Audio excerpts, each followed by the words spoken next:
అందరికీ నమస్తే. Welcome to CM today news. నేను మీ తిరుపతి. జూబ్లీ హిల్స్ ఉప ఎన్నికల వేడి మొదలైంది. ఓవైపు మూడు పార్టీలు అభ్యర్థులను ఖరారు చేసేటటువంటి పనిలో ఉన్నారు. జల్లడబడతా ఉన్నారు అభ్యర్థులను. ఏ అభ్యర్థిని పెడితే బాగుంటుంది? జూబ్లీ హిల్స్ అనేది ఇప్పుడు ఒక గోల్డెన్ ప్లేట్ లెక్క కనబడుతున్నది. ఎందుకంటే జూబ్లీ హిల్స్ అంటే మీకు ఎక్కువగా పెద్ద పెద్ద బిల్డింగ్లు కనబడతాయి, లేకపోతే అక్కడ ఉన్నోళ్ళే కనబడతాయి, సినిమా హీరోలు, సినిమా హీరోయిన్లు, పెద్ద పెద్ద స్టార్ వర్డ్స్ కనబడతారు. కానీ స్లమ్లో కూడా చాలామంది జనాలు ఉంటారు. నాకు తెలిసి పెద్ద పెద్ద బిల్డింగ్ల కంటే ఎక్కువ స్లమ్లో ఉన్నటువంటి జనాలు ఎక్కువ మంది ఉంటారు. కాబట్టి కాంగ్రెస్ పార్టీకి జనాలు ఓట్లేయాలంటే కొన్ని కీలకమైనటువంటి కార్యక్రమాలు కూడా అవసరం ఉన్నాయి. అసలు జూబ్లీ హిల్స్లో ఎట్లుంటుంది పరిస్థితి? జూబ్లీ హిల్స్లో ప్రజల మూడ్ ఎట్లా ఉంది? ఏ పార్టీకి ఎంత శాతం ఓట్లు వచ్చేటటువంటి అవకాశం ఉంది? ప్రజెంట్ ఇప్పుడున్నటువంటి మూడ్ ప్రకారం ఏ పార్టీ గెలిచేటటువంటి అవకాశం ఉంది? ఏ పార్టీ అభ్యర్థిని పెడితే బాగుంటుందనేటటువంటి ఆలోచనలో ఉన్నారు అనేది కొంత మనం డెప్త్గా మాట్లాడుకునేటటువంటి ప్రయత్నం చేద్దాం. ఓవైపు కాంగ్రెస్, మరోవైపు బీఆర్ఎస్, మరోవైపు బీజేపీ అభ్యర్థులను వెతుకుతూ ఉన్నారు. మరోవైపు బీఆర్ఎస్కి అభ్యర్థి కన్ఫామ్ అయిపోయినారు అనేది కొంత వినబడుతున్నటువంటి చర్చ. మాగంటి గోపీనాథ్ వాళ్ళ సతీమణి సునీత గారికి బీఆర్ఎస్ పార్టీ టికెట్ కన్ఫామ్ చేయబోతా ఉన్నారు అనేది కొంత వినబడుతున్నటువంటి వ్యవహారం. కన్ఫామ్ అయిపోయింది అనేది కూడా కొంత వినబడుతున్నటువంటి చర్చ. అయితే ఒకవేళ సునీత గారిని పెడితే మనం ఏ అభ్యర్థిని పెడదాం? బీఆర్ఎస్ పార్టీ అభ్యర్థికి ధీటుగా మన అభ్యర్థి ఉండాలని చెప్పి ఒకవైపు బీజేపీ వాళ్ళు, మరోవైపు కాంగ్రెస్ వాళ్ళు మాత్రం అభ్యర్థిని జల్లడబట్టి దేవులాడుతున్నారు. ఇప్పుడు ఏందట కాంగ్రెస్ వాళ్ళు అంటే బీజేపీ అభ్యర్థి కన్ఫర్మ్ అయిపోయిన తర్వాత కాంగ్రెస్ అభ్యర్థిని పెడతారట. ఇప్పుడు మీరు ఎంపీ ఎన్నికలలో ఈటల రాజేందర్కి సంబంధించిన కాన్స్టిట్యున్సీ మీరు చూసుకుంటే మల్కాజ్గిరి, ఈటల రాజేందర్ కన్ఫర్మ్ అయిపోయిన తర్వాత కాంగ్రెస్ పార్టీ లీడర్ని ఇంకా కన్ఫర్మే చేయలే అభ్యర్థినప్పుడు. అప్పుడు సునీతా మహేందర్ రెడ్డిని పట్టుకొని వచ్చారు. సునీతా మహేందర్ రెడ్డి చేవేళ్ళకి సంబంధించినటువంటి లీడరు. ఆమెను పట్టుకొచ్చి అక్కడ పోటీ చేయించేటటువంటి కార్యక్రమం చేస్తే ఓడిపోయినారు, చిత్తుగా ఓడిపోయినారు. అంటే ప్రజెంట్ అక్కడ ఉన్నటువంటి లీడర్ని పెట్టాల్సిన అవసరం ఉంటుంది. తర్వాత అక్కడ ఆ లీడర్ని పెడితే ప్రజలు ఓట్లు వేస్తారా వేయరా? పార్టీని చూస్తురా జనాలు, వ్యక్తిని చూస్తురా? ఎట్లా ఉంది పరిస్థితి అని చెప్పి కొంత గమనించి గ్రహించి అభ్యర్థిని పెట్టాల్సినటువంటి అవసరం ఉంటుంది. కానీ జూబ్లీ హిల్స్ ఉప ఎన్నికలంతా కూడా డిఫరెంట్ జోన్లో కనబడుతున్నది. ఇప్పుడు పార్టీ అభ్యర్థులకు వస్తే బీఆర్ఎస్ నుండి సునీత గారికి మ్యాక్సిమం కన్ఫామ్ అయిపోతూ ఉందనేది కొంత వినబడుతున్నటువంటి వ్యవహారం. సో తర్వాత బీజేపీ నుండి దీపక్ రెడ్డి పేరు వినబడతా ఉంది. దీపక్ రెడ్డిని బరిలో దించబోతా ఉన్నారు. దీపక్ రెడ్డి మ్యాక్సిమం అక్కడ కన్ఫామ్ అయిపోయింది అనేది కొంత వినబడుతున్నటువంటి చర్చ. తర్వాత కాంగ్రెస్ నుండి ఇంకా అభ్యర్థిని కన్ఫామ్ చేసుకునేటటువంటి పనిలో ఉన్నారు.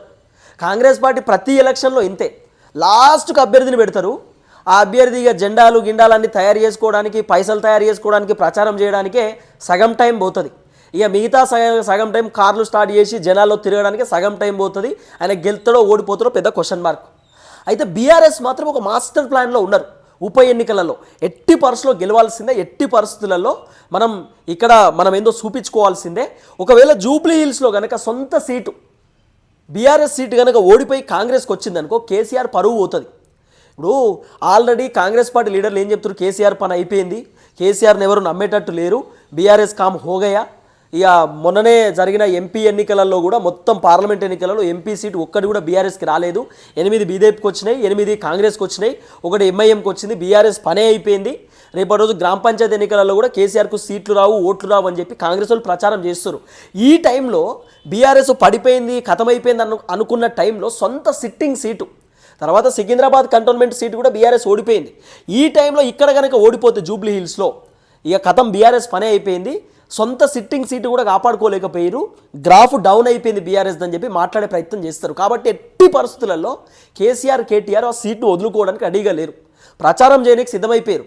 ఆల్రెడీ కన్ఫర్మ్ చేసినట్టు టికెట్ సునీత గారి పేరు కన్ఫర్మ్ అయిపోయింది బీఆర్ఎస్ నుండి. కానీ సునీత గారిని టికెట్ కన్ఫర్మ్ అయితే అక్కడ కొంత మాగంటి గోపీనాథ్ పైన సానుభూతి ఉంటుంది. తర్వాత గోపీనాథ్ అందరితో కలవడం, అందరితో మాట్లాడడం, కొంత మంచి మనసు అనేటటువంటి ఒక పేరు కూడా ఉంది. అందరితో అక్కడ వ్యాపారవేత్తలతోటి, సినిమా యాక్టర్లతోటి, సామాన్య ప్రజలతోటి కూడా కలుస్తాడు, మాట్లాడతాడు, అందరితో మంచిగుంటాడని చెప్పి కొంత మంచి పేరు కూడా ఉంది. కాబట్టి వాళ్ళ భార్యకి ఇస్తే ఇంకా బాగుండవచ్చు. ఇటు పేరు కలిసి వస్తుంది, తర్వాత ఇటు సానుభూతి కలిసి వస్తుంది, అంతా కలిసి వస్తుంది. బీఆర్ఎస్కి కొంత పాజిటివ్ ఉంటుంది. వాళ్ళ కుటుంబ సభ్యులకే టికెట్ ఇస్తే బాగుంటుంది అనేటటువంటి ఆలోచనతో ఇచ్చినారు. కంటోన్మెంట్ సీటు కూడా అట్నే ఇచ్చారు కదా. అయితే కాంగ్రెస్ వాళ్ళు అభ్యర్థిని పెట్టడానికి తంటాలు పడుతున్నారు. సునీత గారిపైన ఎవరిని పోటీ చేపియాలి? ఇప్పుడు మాగంటి గోపీనాథ్ వాళ్ళకి అవసరం అనుకుంటే బీఆర్ఎస్ పార్టీ వాళ్ళు ఫండ్ పెట్టుకుంటారు, బీఆర్ఎస్ పార్టీ వాళ్ళు డబ్బులు ఖర్చు పెట్టుకుంటారు. ఎందుకంటే అక్కడ గెలవాలి కాబట్టి వాళ్ళకి అవసరం ఇప్పుడు ఆ సీటు గెలవడం. తర్వాత సిట్టింగ్ సీటు, తర్వాత మాగంటి గోపీనాథ్ వాళ్ళ సతీమణి కూడా డబ్బులు పెట్టుకుంటారు అవసరం అనుకో, డబ్బులు ఉన్నాయి వాళ్ళ దగ్గర, కొంత డబ్బులు ఉన్నటువంటి వ్యక్తులే. కాంగ్రెస్లో మాత్రం కన్ఫ్యూజన్ ఉంది. ఇప్పుడు కాంగ్రెస్లో పైసలు పెట్టుకునేటోళ్ళు కావాలి ప్రచారం చేయడానికి. ఎందుకంటే ఇప్పుడు పార్టీ ఆగమాగం ఉంది, ప్రభుత్వమే ఆగమాగం ఉంది, పైసలు లేక ప్రభుత్వమే కింద మీద పడుతుంది. ఈ టైంలో అభ్యర్థిని పెట్టి ఆ అభ్యర్థికి పైసలు పెట్టుకొని అభ్యర్థిని గెలిపించుకునేటటువంటి కార్యక్రమం కాంగ్రెస్ చేయకపోవచ్చు. కాబట్టి ఇద్దరు ముగ్గురు పేర్లు వినబడుతున్నాయి. ఒకటి నవీన్ యాదవ్ పేరు వినబడుతుంది. మరి నవీన్ యాదవ్ అక్కడ పోటీ చేస్తే ఆయన ఆర్థికంగా బలంగా లేడు. మరి అప్పుడు ఏం చేద్దాం? నవీన్ యాదవ్కి కాంగ్రెస్ పార్టీ ఫండ్ అయితే పెట్టుకోలేదు, పార్టీ లీడర్లు ప్రచారం చేయలేరు, పార్టీ లీడర్లు పైసలు పెట్టుకొని నవీన్ యాదవ్ని గెలిపించలేరు. మరి అప్పుడు ఏం చేద్దామంటే రంజిత్ రెడ్డి పేరు వినబడుతుంది, చేవేళ్లకు సంబంధించినటువంటి లీడర్ రంజిత్ రెడ్డి పేరు. ఆయన బీఆర్ఎస్ నుండి కాంగ్రెస్లోకి వచ్చినటువంటి వ్యక్తి, ఎంపీగా పోటీ చేసి ఓడిపోయిండు కొండా విశ్వేశ్వరరెడ్డి మీద. ఈ రంజిత్ రెడ్డి డబ్బులు ఉన్నాయి, రంజిత్ రెడ్డి పోటీ చేయగలుగుతాడు, డబ్బులు పెట్టుకోగలుగుతాడు, కొంత ఆయన చూసుకోగలుగుతాడు. కాబట్టి రంజిత్ రెడ్డిని బరిలో దించుదాం, రంజిత్ రెడ్డి పోటీ చేస్తే బాగుంటుంది, రంజిత్ రెడ్డికి టికెట్ ఇద్దామనేటటువంటి ఆలోచనలో కాంగ్రెస్ ఉన్నారు. ఇంకా కన్ఫర్మ్ చేయలే కాంగ్రెస్ పార్టీ టికెట్ ఏం జూబ్లీ హిల్స్లో, ఇంకా పూర్తి స్థాయిలో కన్ఫర్మేషన్ కాలే. రంజిత్ రెడ్డి పేరు కాసేపు, ఫయం కురిషి పేరు కాసేపు, తర్వాత ఎవరు నవీన్ యాదవ్ పేరు కాసేపు, ఇంకా కాంగ్రెస్ పార్టీ లీడర్లు ఇద్దరు ముగ్గురు పేర్లు వెరిఫై చేస్తున్నారు, జల్లడబడుతున్నారు. ఇట్లా జాలీల అదేంది పిండి పోసి ఇట్లా కింద మీద చేస్తున్నారు. ఇప్పుడు ఎవరు పేరు పెడదాం, ఏంది గవలెత్తురాట, ఎవరెవరి పేరు మీద పెడదాం, మీద గమ్మత్ ఉంది కథ అంతా కాంగ్రెస్ వాళ్ళది. కానీ ఆల్మోస్ట్ కాంగ్రెస్ పార్టీ లీడర్ చేతులు ఎత్తేసారు. అసలు అభ్యర్థిని ఎవరిని పెట్టాలనేది కూడా ఇప్పటిదాకా కన్ఫ్యూజన్లో ఉంటే వాళ్ళేం గెలుస్తారు? ఇంకా అభ్యర్థిని పెట్టేటటువంటి కన్ఫ్యూజన్లో ఉన్నారు, ఇంకా అభ్యర్థే కన్ఫర్మ్ కాలే.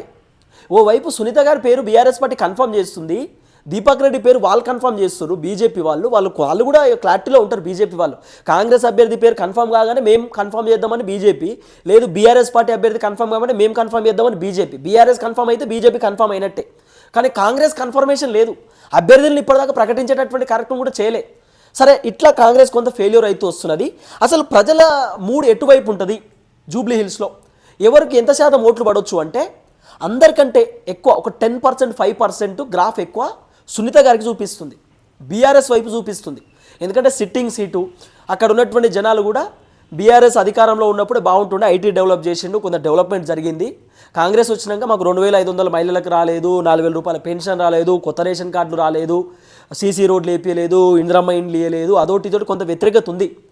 ఈ వ్యతిరేకత ఉన్న నేపథ్యంలో నేను ఏమంటున్నా, మళ్ళీ చెప్తున్నా, స్లమ్లో చాలామంది ఉంటారు, మైనార్టీస్లో ఓట్లు కూడా చాలా ఎక్కువ శాతం ఉంటాయి జూబ్లీ హిల్స్లో, మైనార్టీల ఓట్లు కూడా ఉంటాయి, స్లమ్ ఏరియాలో ఉన్నటువంటి వాళ్ళ ఓట్లు చాలా ఎక్కువ ఉంటాయి. ఇప్పుడు మీరు వెంకటగిరి కాలనీకి పోర్రి, వెంకటగిరి కాలనీ అయినా బంజారా హిల్స్ అటు సైడ్ కొంచెం పైకి పోతే మొత్తం స్లమ్ ఏరియా ఉంటుంది. అక్కడైనా స్లమ్లోనే చాలామంది జనాలు ఉంటారు. మీకు పెద్ద పెద్ద బిల్డింగ్లు కనబడేవి అన్ని రెంటెడ్ బిల్డింగ్లు, అవన్నీ అన్ని రెంట్కు ఉండేటటువంటి వాళ్ళు, ఆఫీసులు అవన్నీ మీకు కనబడతాయి. అసలు ఒరిజినల్ పబ్లిక్ అంతా కూడా స్లమ్లో ఉంటారు, కిందలు ఉంటారు, మొత్తం లోపటికని ఉంటారు. మీరు తిరిగితే మీకు అర్థమవుతుంది ఎట్లుంటుంది కథ అనేది. కాబట్టి జనాలు మ్యాక్సిమం కాంగ్రెస్ పైన వ్యతిరేకంగా ఉన్నారు, ప్రభుత్వం పైన కొంత వ్యతిరేకంగానే కనబడుతున్నారు. అట్లనే ప్రతిపక్ష పార్టీకి ఓటేసి మోసపోతామని అనుకుంటారా అంటే అట్లా కూడా స్కోప్ ఉంది. అరే బీఆర్ఎస్ అధికారంలో లేదు, బీఆర్ఎస్ కోటేసి గెలిపిస్తే ఆ ఎమ్మెల్యే ప్రతిపక్ష పార్టీ ఎమ్మెల్యే అవుతాడు కదా, మరి అధికార పార్టీ వాళ్ళు ప్రతిపక్షం వాళ్ళకి ఏమన్నా డబ్బులు ఇస్తారా, ఏమన్నా శాంక్షన్ చేస్తారా, కాదు కావచ్చు, ఇబ్బంది అవుతుంది కావచ్చు, మనకు అభివృద్ధి జరగాలంటే అధికార పార్టీలో ఉండాలని చెప్పి అట్లా కూడా ఆలోచన చేసేటటువంటి అవకాశం ఉండొచ్చు.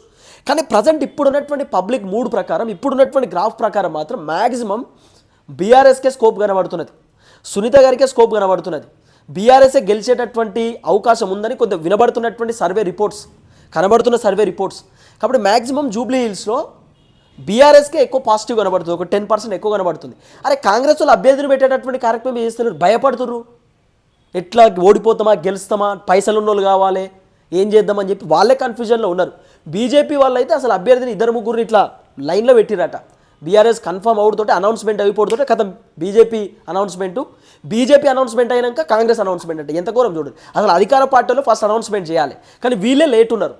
సో ఈ విధంగా నడుస్తున్నాయి మొత్తానికి కథ అయితే. జూబ్లీ హిల్స్లో హోరాహోరీ ఫైట్ అయితే నడుస్తూ ఉంది, ఇటు బీఆర్ఎస్ వర్సెస్ కాంగ్రెస్ ఫైట్ నడుస్తూ ఉంది. టైగర్ ఫైట్ ఉండొచ్చు ఇద్దరి మధ్యలో, అసలు టైట్ వార్ ఉండొచ్చు. మధ్యలో బీజేపీ మరి ఏ మేరకు సత్తా చూపిస్తుంది, బీజేపీ ఆల్రెడీ ఇన్ఛార్జ్లను కూడా పెట్టినారు, బీజేపీ కూడా చాలా ప్రధాన ఫోకస్ పెట్టిరు, ఎందుకంటే రామచంద్రరావు గారు ఉన్నారు, ఆయన కూడా ప్రధానమైనటువంటి కార్యాచరణ చేస్తూ ఉన్నారు ఆ జూబ్లీ హిల్స్లో. కాబట్టి ఏ విధంగా ముందుకు పోతారనేది చూడాల్సినటువంటి అవసరం ఉంది. కానీ టైట్ వార్ కనబడతా ఉంది జూబ్లీ హిల్స్ బై ఎలక్షన్స్, చూడాల్సినటువంటి అవసరం ఉంది, చూద్దాం.